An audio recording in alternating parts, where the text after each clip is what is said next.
Assalamu alaikum wa rahmatullahi wa barakatuh. So, today I'm gonna just give a little speech just about this gathering and everybody here today. I just want to say Alhamdulillah, I'm happy to see everybody here and I'm happy to be here. And I feel like sometimes I just want to talk about how in life sometimes we're alone and we get busy with work, job, school, whatever.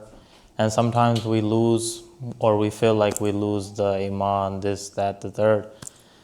And it's gatherings like these where I feel like when I come here and I sit here, it gives me hope. It gives me like, okay, you can start over, you can start again.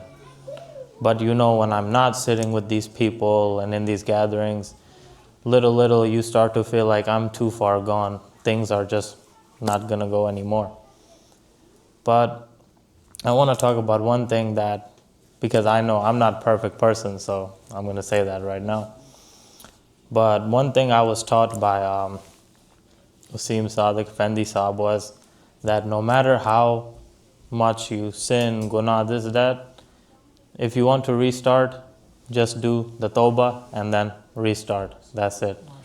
So I just wanted to say, Alhamdulillah, I'm happy everyone's here today, and may we all get the blessings, and may we keep doing tawbah, keep trying, and keep pushing towards the deen and pushing towards goodness, inshallah.